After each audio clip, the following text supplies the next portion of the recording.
Assalamualaikum warahmatullahi wabarakatuh. Perkenalkan, nama saya Muhammad Fajrul Amin, NIM 19660109. Saya akan menjelaskan sedikit mengenai manajemen konstruksi. Manajemen konstruksi.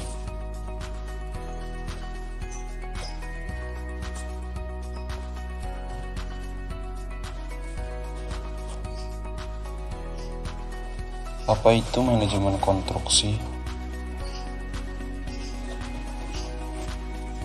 Jadi, secara umum, manajemen konstruksi adalah ilmu yang mempelajari dan mempraktikkan aspek-aspek yang terkait manajerial dan teknologi industri konstruksi.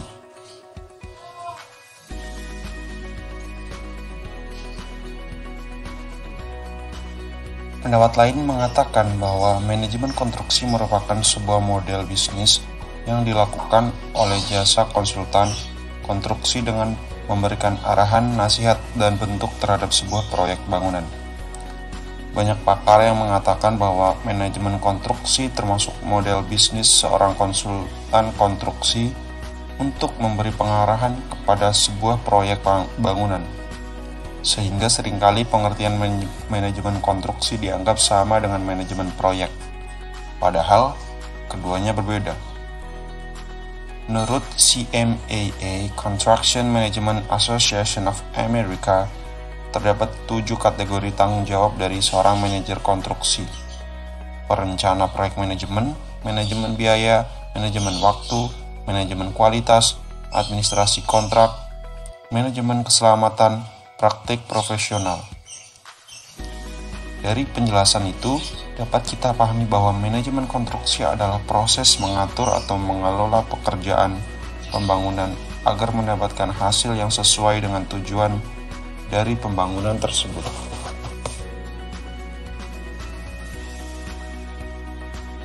Yang kedua adalah peran-peran dari manajemen konstruksi. Antara lain, yang pertama adalah Agency Construction Management (ACM). Dengan keberadaan manajemen konstruksi, tentu membuat koordinasi dan hubungan antara perencanaan dan pelaksanaan akan lebih terkontrol, terutama untuk menghubungkan antar kontraktor. Manajemen konstruksilah yang wajib menyusun dan membuat kontrak kerjasama dengan para kontraktor, menyesuaikan skop pekerjaan dan waktu pengerjaan. Yang kedua yaitu Extended Service Construction Management (ESCM).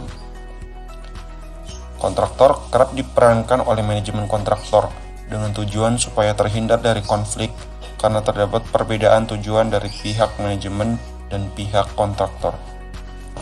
Yang ketiga yaitu Owner Construction Management (OCM). Dalam sebuah manajemen konstruksi yang sudah profesional pasti akan dikembangkan lagi oleh pemilik perusahaan.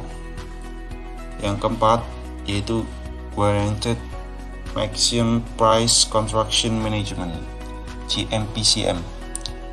Seorang konsultan di bidang konstruksi akan bekerja ke arah kontraktor daripada menjadi wakil pemilik, sehingga para konsultan ini akan bertanggung jawab penuh kepada pemilik dalam hal biaya, waktu, mutu, dan tidak ikut campur terhadap pekerjaan konstruksi. Selanjutnya yaitu fungsi dari manajemen konstruksi. Yang pertama ada perencanaan atau planning. Dari segi perencanaan, berfungsi dalam menentukan proyek pembangunan yang seperti apa yang akan dikerjakan, kapan dan bagaimana caranya, dan menjadi seorang manajer konstruksi wajib mengambil keputusan atas segala rencana pembuatan. Yang kedua yaitu pengorganisasian atau organizing. Untuk membentuk organisasi atau divisi-divisi yang dibutuhkan dalam pelaksanaan sebuah proyek. Yang ketiga yaitu pengarahan atau executing, yaitu melakukan pembinaan atau pengarahan seperti memberikan pelatihan, bimbingan, dan bentuk arahan lainnya agar setiap tanggung jawab yang diberikan terlaksana. Dan yang keempat yaitu pengendalian atau controlling, bertindak sebagai seorang pengawas terhadap kegiatan proyek dan melakukan evaluasi bila terjadi penyimpangan pada suatu divisi.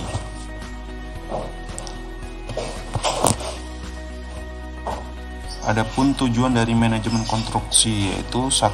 Pengelolaan biaya, mengatur biaya agar hemat tepat sasaran, merupakan tujuan dari yang ingin dicapai oleh tim manajemen konstruksi. Yang kedua adalah pengelolaan waktu. Pada sistem manajemen konstruksi bertujuan agar kualitas pekerjaan yang dihasilkan sesuai dengan apa yang telah ditetapkan. Dalam ini yang dimaksud adalah hasil kerja suatu proyek pembangunan, baik dari segi tampilan maupun struktur dari kekuatan bangunan. Yang keempat yaitu pengelolaan risiko. Setiap proyek pasti memiliki suatu risiko, entah itu besar ataupun kecil, sesuai dengan tingkat kesulitan pekerjaannya. Sistem manajemen konstruksi dibuat dengan tujuan agar kita bisa mengidentifikasi, menganalisis, memperkirakan dan juga melakukan pencegahan terhadap setiap resiko yang mungkin akan ditimbulkan. Dengan begitu, tim proyek dapat mempersiapkan lebih baik dengan cara membuat suatu perencanaan dan juga pengawasan yang ketat selama proses pengerjaan. Dan yang kelima yaitu pengelolaan sumber daya manusia yang berhubungan dengan fungsi pengarahan tenaga kerja selama proses pembangunan.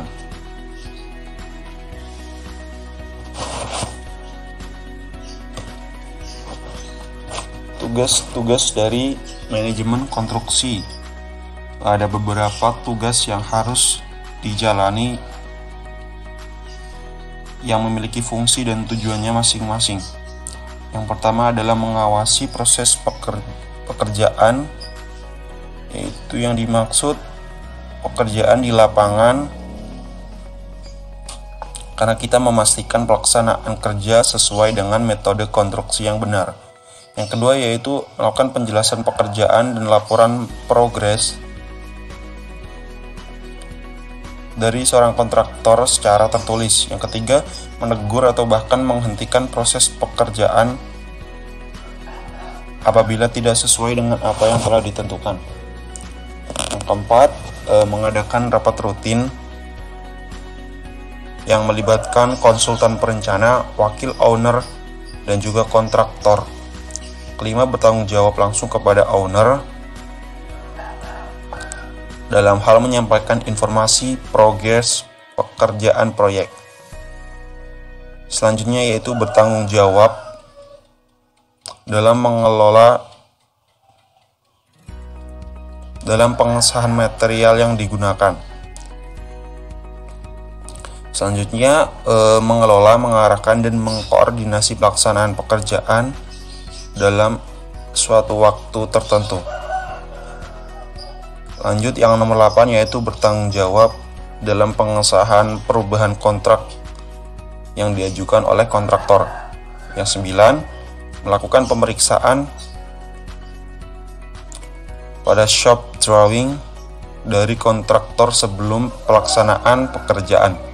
Yang 10, memastikan metode pelaksanaan agar sesuai dengan syarat K3 LMP. Kesehatan, keselamatan kerja, lingkungan, mutu, dan pengamanan. Dan yang ke-11 yaitu bertanggung jawab dalam memberikan instruksi tertulis jika ada pekerjaan yang dilakukan untuk mempercepat jadwal namun tidak disebutkan. Baik, dari penjelasan yang telah saya sampaikan di atas, saya bisa menarik kesimpulan bahwasanya manajemen konstruksi itu mengarah pada sebuah bisnis industri untuk memberikan suatu pelayanan yang baik dengan mengkomunikasikan dan mengkoordinasikan seluruh proses pengerjaan konstruksi. Dalam pelaksanaannya, kegiatan ini melibatkan beberapa kelompok yang mana masing-masing memiliki keahlian di berbagai bidang. Nah, itu dia penjelasan yang telah saya sampaikan. Semoga kita bisa mengambil nilai-nilai positif agar bisa diambil dan diamalkan di kemudian hari. Cukup sekian dari saya. Terima kasih. Wassalamualaikum warahmatullahi wabarakatuh.